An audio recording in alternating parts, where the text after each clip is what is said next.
Hi, everyone. My name is Nate Lanning, and I want to thank everyone involved in putting together the intermediate data product of 2025 for asking me to speak here today on how stable isotopes can identify reversible scavenging of lead in Pacific particle-rich vales. I've been part of the GeoTraces program since 2016 when I started analyzing Arctic samples with Laramie Jensen and Jess Fitzsimmons at Texas A&M, and so I'm very excited to share some of my PhD work from Texas A&M with you all here today. Before I get into anything, I want to thank all of my wonderful co-authors, Jess Fitzsimmons and Steffen at Texas A&M, Shro Zhang and Ed Boyle at MIT, Vinicius Amaral, Catherine Mateos, and Phoebe Lamb at UC Santa Cruz, and of course the GeoTraces program and the National Science Foundation. As I mentioned, this was some of my work from my PhD, which looked at the U.S. GeoTraces Pacific Meridional Transect, or GP15. This was a full depth section along the 152 West Meridian, which ran from the Alaskan coast all the way south to Tahiti.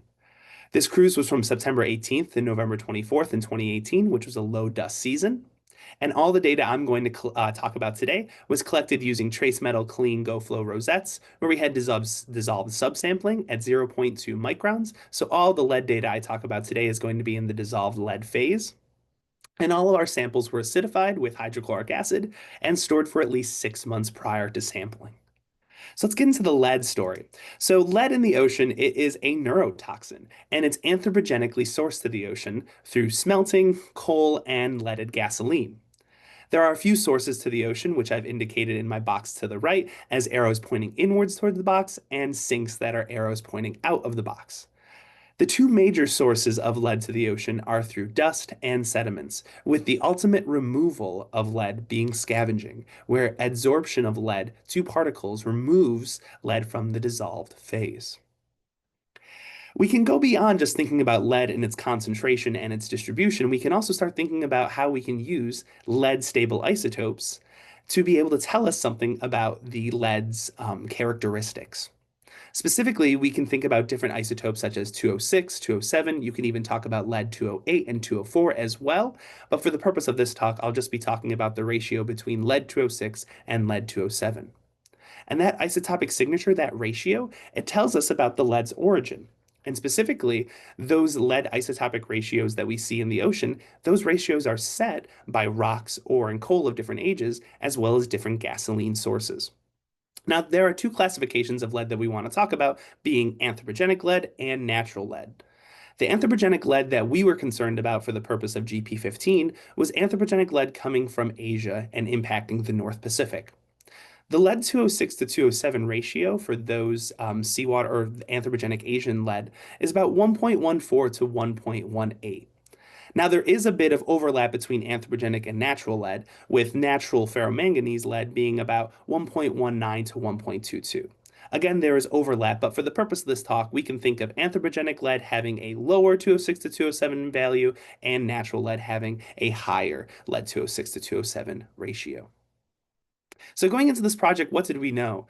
Well, we knew that anthropogenic lead from Asia is contaminating pristine deep Pacific waters, and specifically through the process of reversible scavenging, it's being transported to depth and as part of the stable isotopes, adsorbing to particles and scavenging, as my diagram on the right shows. So those lead isotopes will scavenge and adsorb to particles, and then be carried down into the mid-water column, where they will eventually reversibly scavenge and desorb from our particles. This is work done by Jingfeng Wu. We know that reversible scavenging is not just happening for lead, it's implemented for other elements such as thorium, protactinium, copper, zinc, and iron. But what we didn't know was how will dissolved lead isotopes react to regions with different scavenging intensities? And what better place than the GP15 transect to be able to try to answer this question? We have our dissolved lead section plot shown up here on the top left, where I have depth on my y-axis and latitude on my x-axis. Alaska is positioned on the right side of our figure, with Tahiti positioned on the left side of the figure. Warmer colors represent higher concentrations, cooler colors represent lower concentrations. The first thing we noticed from our dissolved lead section of GP15 was that we had a large plume of dissolved lead in the North Pacific. And even at depth below that large plume, you can see in the North Pacific, dissolved lead concentrations are elevated compared to the southern leg in the South Pacific. You can see there is a little bit of difference in concentration space. When we started looking in stable isotope space, we saw a low or anthropogenic 206 to 207 signature pretty much ubiquitously throughout the upper and intermediate water column. Okay. However, at very key stations, we actually saw that anthropogenic signal extending throughout the entire water column. Those stations are at station 10 and 12 in the North Pacific, but also at station 29 at the equator. We were interested in knowing what was going on at those stations. We referenced the Aquamodus satellite surface chlorophyll data, and I want to emphasize that where we have high chlorophyll, that indicates high primary productivity and elevated particle load.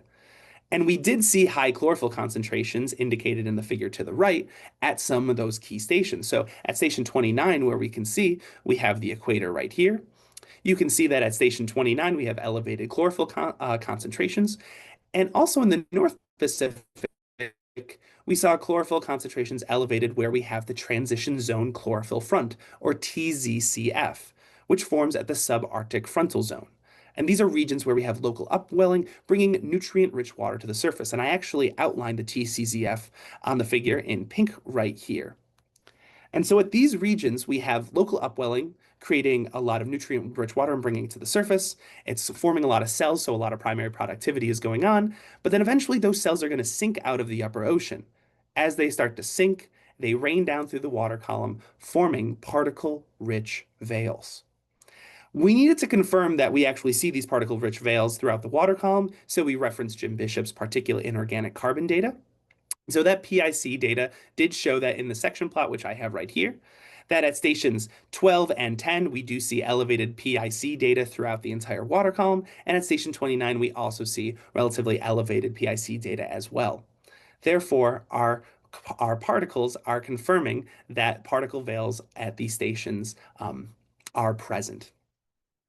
When we did a simple 1D box model, we were trying to understand whether or not the dissolved lead transport could overwhelm natural signals. And what we found was that the vertical dissolved lead transport suggests that particle sinking is going on fast enough to overwhelm our natural signal. So thank you to Vinicius's calculations and Ed's calculations to be able to put together that box model.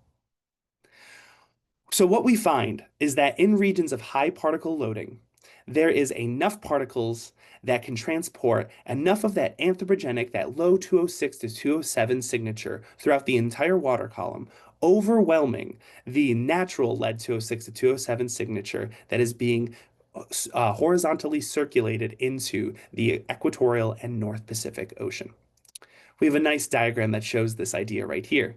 Outside of the particle veil, where we have low particle loading, we still have that low anthropogenic 206 to 207 ratio that will adsorb to our particles. And again, those particles will sink out of the upper ocean, but there's too few particles to be able to carry a strong enough anthropogenic lead stable isotope signature to set a anthropogenic signal throughout the water column, because that high 206 to 207 ratio that's being pulled in through horizontal mixing is going to overwhelm that anthropogenic signal and continue to have a natural background signature. Unlike in regions of high particle loading, such as at stations 10 and 12, and even at the equator, where we have very high particle loads, we have a strong anthropogenic 206 to 207 signature there, and all of those particles that are in high particle flux, they carry all of that anthropogenic signature throughout the entire water column. And then that horizontal mixing signature is just completely overwhelmed by the fact that so many particles are reversibly scavenging that low anthropogenic 206 to 207 signature at depth. One of the questions we had at the end of our paper was, is this going to happen in other particle veils? And we suggested that it absolutely would. And only the power of geotraces is able to show us that that is absolutely the case. So thank you to the GeoTrace's GA02 and GA10 cruises that was able to allow Ariana Olivelli to show us evidence of this idea in the South Atlantic as well. So at 40 South, where we see elevated chlorophyll concentrations in the surface ocean, they also found this isotopic feature at 40 South extending throughout the entire water column, where high particle loading is once again carrying an anthropogenic 206 to 207 ratio throughout the water column, where it is eventually reversibly scavenged and setting an anthropogenic fingerprint throughout the entire water column. I'm going to put my final remarks up here on the screen, but I just want to finish by saying and thanking GeoTraces for providing unparalleled opportunities to uncover truly fantastic mysteries of the global ocean. And I want to emphasize that the next large dissolved lead and isotope section is going to come out of the GP17 group, specifically the OS and ANT cruises, where Yadim Kim is leading this project. So we're excited for Yadim and my research to be able to show the next section of dissolved lead. Thank you, everyone, and have a wonderful day.